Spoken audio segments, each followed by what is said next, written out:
Hello class 12। तो कैसे हैं आप सब? आई होप आप सब अच्छे होंगे और मस्त होंगे।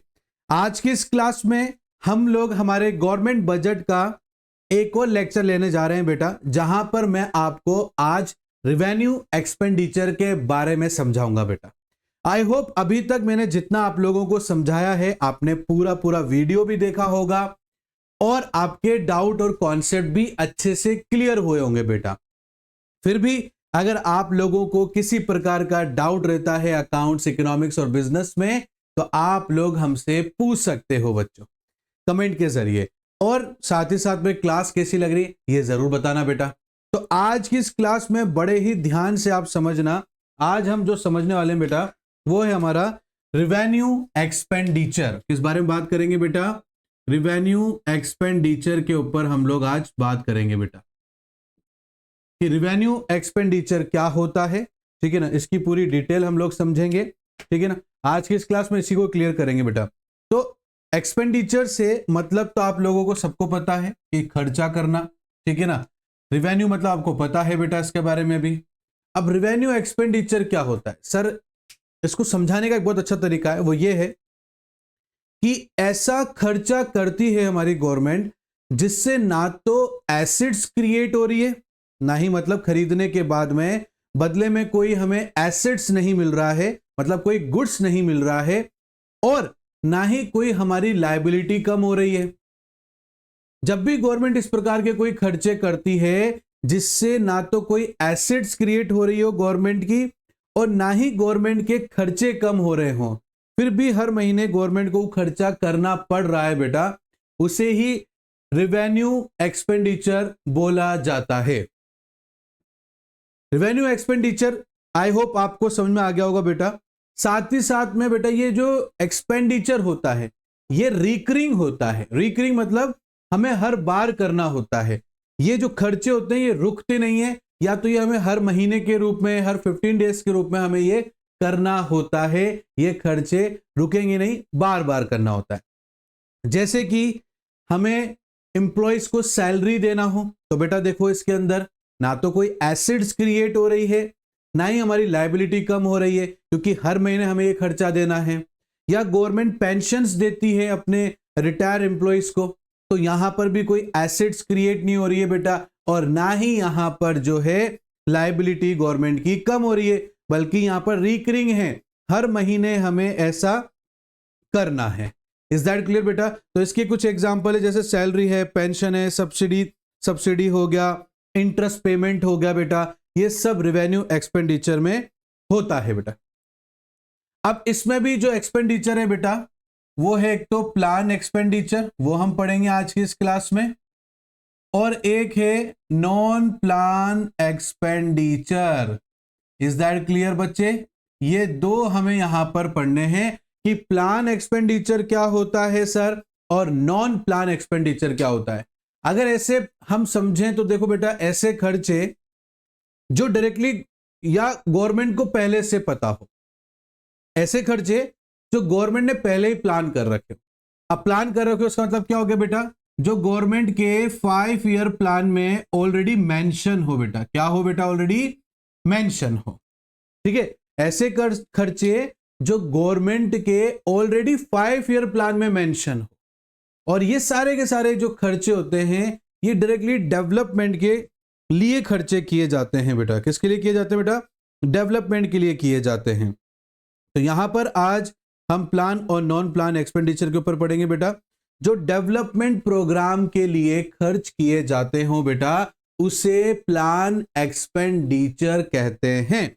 जैसे कि मान लीजिए आप गवर्नमेंट कोई विकास कार्य कर रहा है, जैसे कि मान लो कोई नया गवर्नमेंट नई जो है रोड्स बनाए जा रहे हो, स्कूल्स बनाए जा रहे हो, हॉस्पिटल्स बनाए जा रहे हो बेटा, या कोई डैम्स वगैरह बनाए जा रहे हो बेटा, तो ये सब के सब जो है बेटा प्लान एक्सपेंडिचर के अंदर आते हैं। ठीक है, तो हमें बात क्लियर हो गई रिवेन्यू एक्सपेंडिचर से कि भाई रिवेन्यू एक्सपेंडिचर तो सर वो एक्सपेंडिचर होते हैं जिससे ना तो हमारी कोई एसिड्स क्रिएट हो रही है, ना ही कोई लायबिलिटी कम हो रही है, बल्कि ये खर्चा तो हमें बार बार करना पड़ रहा है क्योंकि रिकरिंग नेचर का है। इसे हम लोग जो है रिवेन्यू एक्सपेंडिचर कहते हैं। रिवेन्यू एक्सपेंडिचर के हमें दो type, plan expenditure, non plan expenditure.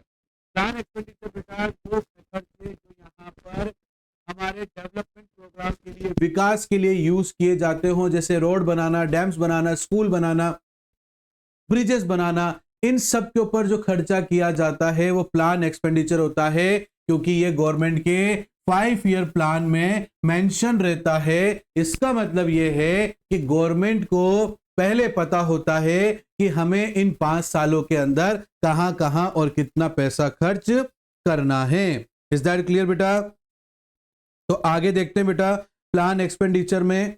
Plan expenditure के अंदर ये जो हमारा प्लान एक्सपेंडिचर है, इसके अंदर हम लोग सबसे पहले पढ़ेंगे प्लान रेवेन्यू एक्सपेंडिचर।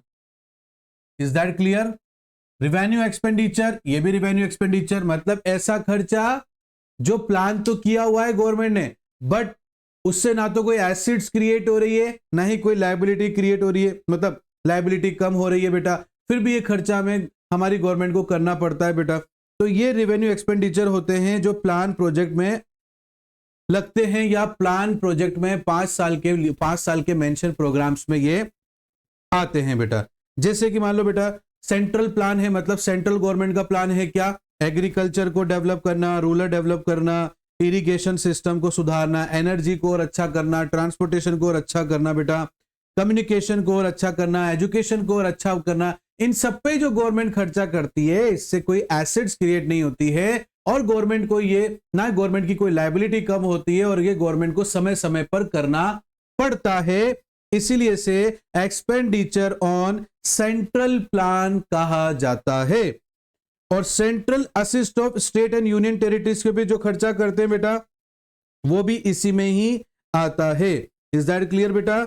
आ रही है बात समझ में आप लोगों को? मतलब जो प्लान रेवेन्यू एक्सपेंडिचर है, ये वो होते हैं जो गवर्नमेंट की प्लानिंग में भी हैं, और ये कोई ऐसे रेवेन्यू एक्सपेंडिचर बेटा, ये मीनिंग तो वही सेम रहेगा यहां पर कि ऐसे खर्चे जो एसेट्स क्रिएट नहीं कर रहे हो, लायबिलिटी भी जो है रिड्यूस नहीं कर रहे हो, बट हमें समय समय पर ये खर्चे करने पड़ रहे हैं बेटा, तो उसे हम क्या बोलेंगे? Revenue expenditure. और हमारे प्लान में मेंशन रहता है, इसलिए ये प्लान रेवेन्यू एक्सपेंडिचर होता है। इज दैट क्लियर बेटा? अब देखो बेटा ये दूसरा आता है इसमें प्लान कैपिटल एक्सपेंडिचर। क्या है बेटा? Plan capital expenditure. Is that clear? अब कैपिटल आ गया, मतलब ऐसा खर्चा जिससे एसेट्स क्रिएट होंगी। क्या हो बेटा, क्या कह रहा हूं मैं?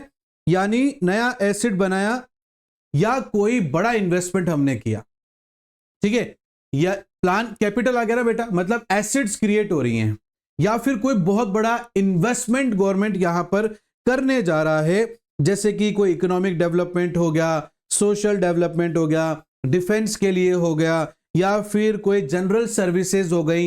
इन पर जो खर्चा किया जाता है उसे प्लान कैपिटल एक्सपेंडिचर कहा जाता है बेटा। या फिर किसी स्टेट या यूनियन टेरिटरी को हमने क्या कर दिया हो, लोन दे दिया हो। इज दैट क्लियर बेटा? जिससे अब इंटरेस्ट भी आएगा, तो वो हमारे लिए प्लान कैपिटल एक्सपेंडिचर कहलाया जाएगा, ठीक है ना। या हमने जो लोन दिया है और वो लोन हमने स्टेट या यूनियन टेरिटरी कोई प्लान प्रोजेक्ट पे वो खर्चा करे जिससे एसेट्स क्रिएट हो। Is that clear? तो ऐसी चीजों पे जो खर्चा किया जाता है उसे प्लान कैपिटल एक्सपेंडिचर बोला जाता है।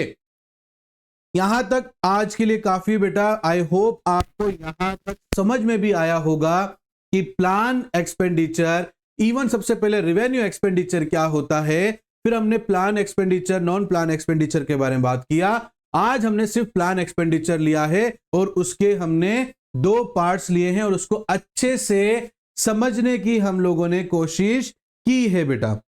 आई होप आपको यहां तक अच्छे समझ में आया होगा बेटा। फिर भी कोई डाउट रहता है तो आप हमसे कमेंट करके पूछ सकते हो बेटा, हम जवाब जरूर देते हैं बेटा। क्लास कैसी लग रही है, सीरीज कैसी लग रही है बेटा, कमेंट करके जरूर बताना। लाइक जरूर करना मत भूलना, शेयर करना, सब्सक्राइब करना और बेल आइकन को प्रेस करना बिल्कुल मत भूलना बेटा। मिलता हूं नेक्स्ट क्लास में, तब तक के लिए thank you and bye bye बच्चों।